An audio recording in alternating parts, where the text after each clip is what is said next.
اچھا جی، اب بھی معیشت کی بات کرتے ہیں، لیکن اس سے پہلے میں یہ جو فواد ابھی سنا رہے تھے، میں فواد کی اردو سن رہا تھا. یار آپ کو تو میں کراچی کے میئر سے بولتا ہوں کہ کراچی کی اعزازی رکنیت ملنی چاہیے، اتنی خوبصورت اردو بولتے ہیں آپ.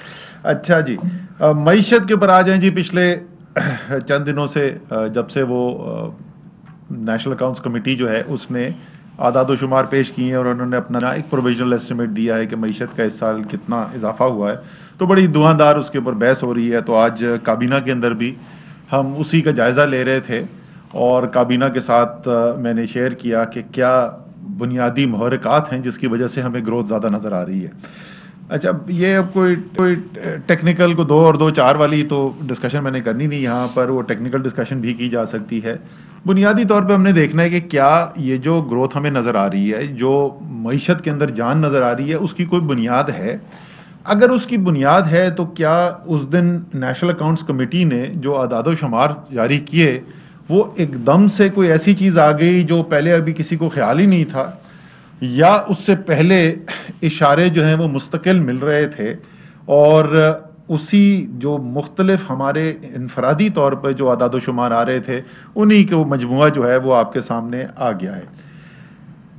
2 4 بلکہ 5 6 چیزیں میں آپ کے سامنے رکھتا ہوں جو میجر ڈرائیورز ہیں جس کی وجہ سے یہ ہماری جو معیشت کی رفتار ہمیں نظر آئی ہے. لیکن وہ رکھنے سے پہلے میں ذرا سا آپ کو یہ اپنا تجزیہ دینا چاہتا ہوں کہ یہ ہوا کیوں ہے کہ اس سال کے اندر جس وقت دنیا کی بڑی بڑی معیشتیں جو ہیں وہ مشکلات کا شکار تھیں، جب کووڈ کا اتنا بڑا چیلنج تھا، تو یہ ہمارے جو نسبتاً بہتر نتائج نظر آ رہے ہیں. تو اس کی بنیاد کیا بنی؟ میرے خیال میں اس کی بنیاد جو اس کا ابتدا تھی نا، اس کا جو پہلا جو سٹیپ تھا، فاؤنڈیشن سٹون جس کو بولتے ہیں، جس کے اوپر یہ بہتر معیشت کی پرفارمنس کی بنیاد بنی، وہ تھا وزیر اعظم کا فیصلہ کہ میں نے اپنے ملک کے کمزور طبقے کو، اپنے ملک کے غریب کو بچا کر رکھنا ہے، اور کورونا کا ہم نے دفاع ایسے کرنا ہے کہ جس سے یہ نہ ہو کہ غربت میں بے تحاشا اضافہ ہو جائے، لوگوں کا روزگار بند ہو جائے. ہم جتنا بھی کر لیں اس میں کوئی شک نہیں ہے کہ لوگ پھر بھی مشکل سے گزرے. ایسا نہیں ہے کہ ہم یہ کہہ رہے ہیں کہ مشکل لوگوں نے نہیں دیکھی، خاص طور پہ وہ جو دہاڑی دار ہے، وہ ہم آپ کے سامنے پہلے اعداد و شمار رکھ چکے ہیں کہ وہ ایک مشکل وقت سے گزرے، لیکن نسبتاً باقی دنیا کی نسبت جو ہے وہ بہتر رہے اور جلد وہاں سے نکل آئے. وہ جو وزیر اعظم کا فیصلہ تھا اس کی پھر بنیاد کے اوپر ظاہر ہے پھر NCOC کو ایک چیلنج ملا. پوری جو اسٹریٹجی بنائی گئی کہ کس طریقے سے ہم نے بیلنس لے کے توازن کے ساتھ چلنا ہے، معیشت کو بھی ہم نے ساتھ چلانا ہے، لوگوں کا روزگار بھی چلتا رہے اور لوگوں کی جان و مال کی حفاظت بھی ساتھ رہے. اور الحمدللہ آپ نے دیکھا بھی ہمارے جو خطہ ہے اس سے بھی اگر آپ مقابلہ کر کے دیکھیں، ہمارے مغربی جو ہمسائے ہیں، ہمارے مشرقی ہمسائے ہیں دنیا میں عام طور پہ، اور بڑی دنیا کے بڑے معتبر لوگوں نے بھی اور بڑے اداروں نے بھی اس بات کی گواہی دی کہ یہ کام پاکستان میں نسبتاً بہتر ہوا ہے. اسی طریقے سے اس کی وجہ سے معیشت کھلی رہی، اس لیے گروتھ کے نمبرز آپ کو نسبتاً بہتر نظر آئے. دوسری چیز جو ہوئی کہ کیونکہ غریب کو پروٹیکٹ کرنا تھا تو وہ جو احساس کا انوویٹو کام کیا گیا، ایک بہت چھوٹے پیریڈ کے اندر ایک پاکستان کی تاریخ کا سب سے بڑا ایک پروگرام چلایا گیا جس کے اندر تقریباً ہر پاکستان کا تیسرا گھر جو ہے اس کے پاس یہ پیسہ پہنچا. اور ظاہر ہے کیونکہ وہ غریب لوگ ہیں تو جو ان کے ہاتھ میں پیسہ جاتا ہے وہ معیشت کے اندر دوبارہ لگتا ہے. وہ میرے جیسے یا فواد جیسے لوگ نہیں ہیں جو آدھا پیسہ اپنا بچا کے ان کی سیونگ میں چلا جائے گا. سو وہ ایک دوسرا بنیاد بنا، کیونکہ کیش جب سپینڈ ہوتا ہے، جب وہ بازار میں جا کے خرچ کرتے ہیں تو اس سے معیشت کی بڑھنے میں مدد حاصل ہوتی ہے. اسٹیٹ بینک آف پاکستان نے بڑا زبردست کردار ادا کیا اور بڑے بر وقت فیصلے کیے. اور جو ایکسپرٹس ہیں وہ یہی کمپیئر کرتے ہیں اس کو، جس وقت کموڈٹی کرائسس آیا تھا 2008 کے اندر، 2007-8 کے اندر، تو اس وقت اگر اتنی تیزی سے اگر فیصلے ہوتے تو شاید اس وقت جو مشکلات دیکھنے کو ملی وہ ہمیں نہ ملتی. فنانس منسٹری نے ایک بہت بڑا آپ کو اسٹیمولس کے لیے سپورٹ پیکج انٹروڈیوس کیا. اور یہ اسٹیٹ بینک کے فنانس منسٹری کے دونوں کے جو کام تھے، اس میں جو اعداد و شمار ہیں کہ کتنا پیسہ دیا، اس سے زیادہ جو کانفیڈنس بزنس کو آیا، جو ایک خطرہ تھا کہ بزنس جو ہے وہ بالکل اپنی کاروبار بند کرنے شروع کر دیں گے، لوگوں کو نوکریوں سے نکال دیں گے، اس سے بچنے میں بہت بڑی مدد حاصل ہوئی. پھر وزیر اعظم نے خود ذاتی طور پہ جس چیز کو لیڈ کیا وہ کنسٹرکشن کا کام. آپ کو پتا ہے اربن لیبر سب سے زیادہ جو اربن لوگ جو دہاڑی دار ہوتے ہیں جو سب سے زیادہ کمائی آتی ہے وہ کنسٹرکشن کے ذریعے آتی ہے. خود وزیر اعظم نے لیڈ کیا, IMF کے مینیجنگ ڈائریکٹر کے ساتھ خود وزیر اعظم کی نیگوسیشن ہوئی, ان سے مراعات حاصل کی گئیں, اور بڑی بنیادی سی بات کرتے تھے وزیر اعظم, اور بڑی اس میں منطق ہے کہ جو بڑے بڑے ملک ہیں ان کے پاس تو ہزاروں اربوں ڈالر ہیں خرچ کرنے کے لیے, ٹریلینز آف ڈالر اسپینڈ کر رہے ہیں, ہمارے پاس تو وہ ہے نہیں. تو ہمیں تو چاہیے کہ کسی طریقے سے معیشت کے اندر پیسہ ہے جو سرکار کے پاس نہیں, جن کے پاس پیسہ ہے وہ لگائیں, اور ایسی چیز میں لگائیں جہاں سب سے زیادہ ملازمت پیدا ہوتی ہو. تو اس لیے یہ تمام جو محرکات ہیں یہ بنیاد بنی اس کی جو ابھی میں آپ کے سامنے کہنے جا رہا ہوں.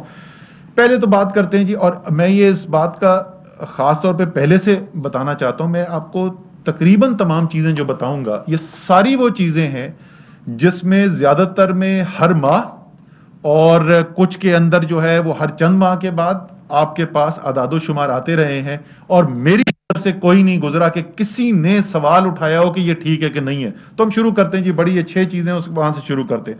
ریمیٹنس 5.4 ارب ڈالر پچھلے سال سے زیادہ ترسیلات زر پاکستانی بھیج چکے ہیں. وہ اوورسیز پاکستانی, بیرون ملک پاکستانی جن کی فواد ابھی بات کر رہے تھے, الیکشن کمیشن سے ہماری استدعا ہے کہ وہ لوگ جنہوں نے اتنے مشکل وقت کے اندر ایک دفعہ پھر پاکستان کا اتنا مدد کی ہے ان کو ووٹ کا حق ملنا چاہیے, اور جو بھی سپریم کورٹ کے آرڈر کو امپلیمنٹ کرنے میں رکاوٹیں ہیں اس کو ختم کرنا چاہیے.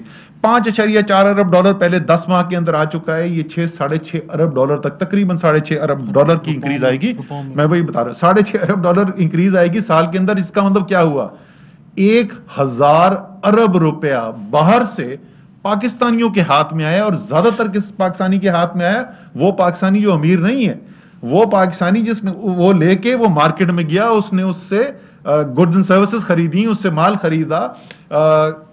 1000 ارب روپے کا تو آپ سمجھ لیں انجیکشن ہمیں اوورسیز پاکستانی نے پرووائڈ کیا, یہ کوئی چھوٹی رقم نہیں ہے. ایکسپورٹس جو ہیں وہ ابھی تک جتنی ہماری گروتھ ہو چکی ہے, سال ختم ہوگا تو انشاءاللہ آپ کو نظر آئے گا کہ 10% سے زیادہ کی ایکسپورٹ گروتھ ہے. ریمیٹنس کا ہر مہینے نمبر رپورٹ کرتا ہے اسٹیٹ بینک آف پاکستان. میں نے آج تک کبھی کسی سے اعتراض نہیں سنا کہ یہ نمبر غلط رپورٹ ہو رہا ہے. 29% کا جو اضافہ یہ غلط ہے. اسی طریقے سے ایکسپورٹ کا ڈیٹا جو آتا ہے, میں نے تو کسی سے نہیں سنا کہ یہ ایکسپورٹ کا ڈیٹا کوئی غلط آ رہا ہے, ہر مہینے یہ ڈیٹا آتا ہے. زراعت کے اوپر آ جائیں جی. پاکستان کی آبادی کا بڑا حصہ, نصف سے زیادہ آبادی جو ہے وہ یا براہ راست یا بالواسطہ منسلک ہے زراعت کے ساتھ. 5 بڑی فصلیں پاکستان کی, ان 5 بڑی فصلوں میں سے ایک کپاس واقعی میں اچھی نہیں ہوئی, ہماری پچھلے سال سے خراب کپاس کی فصل ہوئی. باقی 4 میں کیا ہوا جی, 4 میں سے 3 جو فصلیں ہیں ان کی تاریخی ریکارڈ پروڈکشن ہوئی, آج تک پہلے نہیں ہوئی تھی. گندم, پاکستان کی تاریخ کی سب سے زیادہ گندم پیدا ہوئی, پاکستان کی تاریخ کی سب سے زیادہ مکئی پیدا ہوئی, پاکستان کی تاریخ کی سب سے زیادہ چاول پیدا ہوا. گنا جو ہے وہ بمپر کراپ ہوئی اور پاکستان کی تاریخ کی دوسری سب سے بڑی گنے کی فصل ہوئی. تو 5 میں سے 4 بڑی فصلیں جو ہیں وہ یہ آیا, اور اس میں سے گندم کا بھی ریسنٹلی, گندم کا ڈیٹا بھی ریسنٹلی آیا ہے, باقی مہینوں سے آیا ہوا ہے. میں نے پھر وہی میں بولوں گا, میں نے نہیں کوئی کنٹروورسی سنی کہ کسی نے یہ کہا ہو کہ نہیں جی گنا یہ تو غلط فالس رپورٹ ہو گیا ہے, یا کسی نے کہا ہو کہ چاول کا نمبر یہ نہیں ہے. کوئی بھی ہم نے کنٹروورسی نہیں سنی. یہ آخر میں آتا ہوں میں کہ کیسے یہ اس میں ایڈ اپ کرتے. پھر آ جائیں جی, یہ زراعت ہوگی جو پروڈکشن سیکٹر میں سے بڑی چیز آ گئی. پھر اگلا آ گیا جی لارج بڑی صنعتیں. ہمارا جو صنعتی سیکٹر ہے وہ صنعتی سیکٹر تقریباً نصف جو ہے وہ بڑی صنعتوں پہ ہے, نصف آدھی جو چھوٹی صنعتوں کے اوپر ہے, لیکن یہ بھی زیادہ تر ایک دوسرے سے جڑی ہوئی ہیں. جب بڑی بڑھتی ہے تو چھوٹی بھی اس کے ساتھ بڑھتی ہے, جب بڑی نیچے آتی ہے تو چھوٹی بھی نیچے آتی ہے. ڈیٹا جو ہے جو ہمیں وہ فریکوینسی, ہائی فریکوینسی ڈیٹا یعنی جو متواتر ملتا رہے وہ بڑی صنعتوں کا ہوتا ہے. لارج اسکیل مینوفیکچرنگ مہینوں سے رپورٹ ہمارے پاس آ رہی ہے, سارے رپورٹ ہوتی ہے کہ 10% سے زیادہ ماہوار جو ہے وہ اضافہ ہو رہا ہے. مجموعی طور پر ابھی تک جو لارج اسکیل مینوفیکچرنگ کا اضافہ ہو چکا ہے وہ تقریباً 9% کا اضافہ ہو چکا ہے جس ریٹ پہ ہم جا رہے ہیں. اور کیونکہ ظاہر ہے پچھلے سال کا جو آخری کوارٹر تھا اس کے اندر بندشیں زیادہ تھیں کووڈ کی وجہ سے, تو اس سال کا مثلاً اگر میں اپریل کا صرف موازنہ کر دوں تو 20% سے زیادہ گروتھ ہے آپ کی لارج اسکیل مینوفیکچرنگ کے اندر.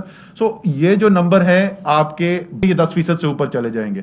پھر میں وہی کہوں گا ہر ماہ رپورٹ ہوتا ہے, کبھی ہم نے کوئی کنٹروورسی اس کے بارے میں نہیں سنی. اچھا یہ جو دو چیزیں ہیں زراعت اور صنعت جو ہے یہ کو تقریباً 40% بن جاتا ہے پاکستان کا. اس کے بعد کوئی 50% پاکستان کی معیشت, 40% معیشت ایسی ہے جو اس کا انحصار ان چیزوں کے اوپر ہوتا ہے. ہول سیل ریٹیل ٹریڈ ہمارے سروسز کا بہت بڑا ایک سیکٹر ہے. اگر آپ کی گندم زیادہ پیدا ہو رہی ہے تو پھر وہ ٹرک بھی زیادہ چلیں گے, وہ دکان پہ بکے بھی زیادہ. اسی طریقے سے گنا ہے اور باقی ساری چیزیں ہیں, ظاہر ہے گنا پروڈیوس ہوتا ہے تو اس کے بعد اس کی جو بائی پروڈکٹس ہیں وہ بھی زیادہ پروڈیوس ہوتی ہیں. تو وہ منطقی بات ہے کہ اگر آپ کو یہ پروڈکشن سیکٹر میں آپ کو اتنی گروتھ نظر آ رہی ہے تو اس سے جو جڑے ہوئے سروسز کے سیکٹر ہیں اس کے ساتھ اس کے اندر اتنی ہی گروتھ آئے گی. پھر ایک بہت بڑا سیکٹر جو سروسز سیکٹر کے اندر فال کرتا ہے وہ کنسٹرکشن ہے. کنسٹرکشن کی آپ کو ہم پہلے بات کر چکے ہیں. کنسٹرکشن ایز اے ہول کا کوئی ہائی فریکوینسی ڈیٹا ہمیں نہیں ملتا ہے. پراکسی کیا یوز کرتے ہیں جی؟ Cement cell. ہر مہینے اخباروں میں رپورٹ ہو رہا ہے ریکارڈ سیلز ہو گئی, ریکارڈ سیلز ہو گئی, یہ مہینوں سے چل رہا ہے. پھر میں دوبارہ یہی بات دہراؤں گا, میں نے کبھی کنٹروورسی نہیں سنی کہ نہیں جی یہ تو سیمنٹ کی سیل جو ہے یہ ہوئی نہیں, یہ تو خواہ میں سیمنٹ کی سیل کا دکھایا جا رہا ہے. اسی طریقے سے پرائیویٹ سیکٹر جو قرضے لیتا ہے وہ ایک کنسیڈر کیا جاتا ہے صنعتی ایکٹیویٹی کا, خاص طور پہ سرمایہ کاری کا ایک اچھا انڈیکیٹر سمجھا جاتا ہے, اور یہ ہر مہینے state bank of Pakistan report کرتا ہے. اپریل کا ہمارے پاس ڈیٹا آیا نہیں ہے, پہلے 9 ماہ کا مارچ تک کا جو ڈیٹا ہے اس کے مطابق اگر میں اضافہ دیکھوں تو 60% اضافہ ہوا ہے پرائیویٹ سیکٹر کے, یعنی نجی سیکٹر کے قرضے جو انہوں نے لیے اس میں 60% اضافہ ہوا ہے. لیکن اس سے بھی زیادہ بڑی خبر یہ ہے کہ جو نجی سیکٹر سرمایہ کاری کے لیے پیسہ لے رہا ہے, یہ تو مجموعی طور پر اس نے قرضہ لیا, اس میں اس کا را مٹیریل خام مال بھی شامل ہے. جو سرمایہ کاری کے لیے وہ لے رہا ہے, جو مشینری لگا رہا ہے, پلانٹ لگا رہا ہے, اپنی فیکٹریاں بڑی کر رہا ہے, اس کے لیے جو پیسہ لے رہا ہے وہ پچھلے سال تقریباً نہ ہونے کے برابر تھا. یعنی جتنا نیا قرضہ لیا اتنے ہی پرانے پیسے واپس کر دیے. اس سال جو ہے وہ پہلے 9 ماہ کے اندر 126 ارب روپے کا اضافہ ہے ہمارے ان قرضوں میں جو پرائیویٹ سیکٹر لے رہا ہے سرمایہ کاری کرنے کے لیے, فیکٹریاں بڑھانے کے لیے. کچھ آگے بک رہا ہے, کچھ اس کو نظر آ رہا ہے تو اس لیے وہ کر رہا ہے. اور اس کی جو 2 بڑی وجہ کنزمپشن کے ڈرائیورز پاکستان کے اندر جو ہوتے ہیں, حکومت کی پالیسی کے علاوہ جو سب سے بڑے 2 ڈرائیورز ہوتے ہیں وہ ہوتے ہیں جب زراعت, یہ کوئی بھی جو ایف ایم سی جی بزنس کے اندر ہے, کوئی بھی کنزیومر بزنس کے اندر جو کام کرتا ہے وہ آپ کو جب فصلیں اچھی ہوتی ہیں, کسان کے ہاتھ میں پیسہ آتا ہے تو وہ مارکیٹ کے اندر پیسہ آتا ہے, یہ انڈسٹری بڑھتی ہے. اسی طریقے سے ترسیلات زر جب آتی ہیں وہ زیادہ بڑی تعداد میں آتی ہیں, لوگوں کے پاس ہاتھ جیب میں پیسہ آتا ہے, وہ خرچ کرتے ہیں. تمام یہ چیزیں, احساس کا پیسہ, تاریخی ریکارڈ 200 ارب روپے دے دیے گئے ایک چھوٹے سے پیریڈ کے اندر لوگوں کو مشکلات سے بچانے کے لیے. وہ 200 ارب روپے جن کے ہاتھ میں آیا انہوں نے جا کے مارکیٹ کے اندر پیسہ لگایا. جتنی بھی آپ دیکھ لیں جس کو اکنامکس میں ہائی فریکوینسی ڈیٹا بولتے ہیں, وہ سب اس طرف اشارہ کر رہا ہے کہ معیشت جو ہے وہ تیز رفتاری اس میں بڑھتی جا رہی ہے, اس کے اندر جان آ رہی ہے.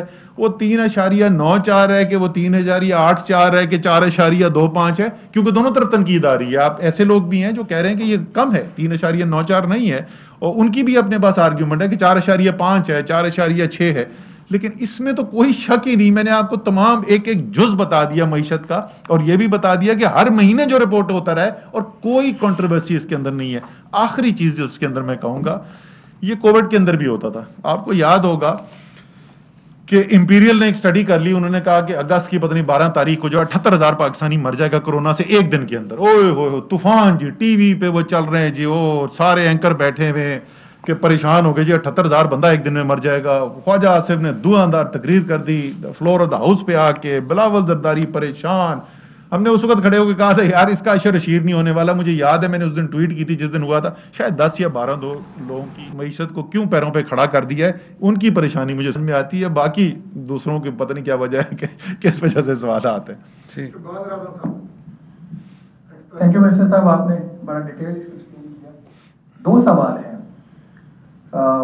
ایک تو آپ فرما رہے ہیں انویسٹمنٹ کا, جو investment to G D P ratio ہے اس میں آپ کا مسلسل تیسرے سال کمی آئی ہے, اور جو نیشنل اکاؤنٹس کے نمبر میں آپ نے budgeted P S D P number لیا, ایکچوئل نہیں لیا. تو اس کی وجہ سے بھی آپ کیا سمجھتے ہیں کہ یہ تھوڑا سا ایک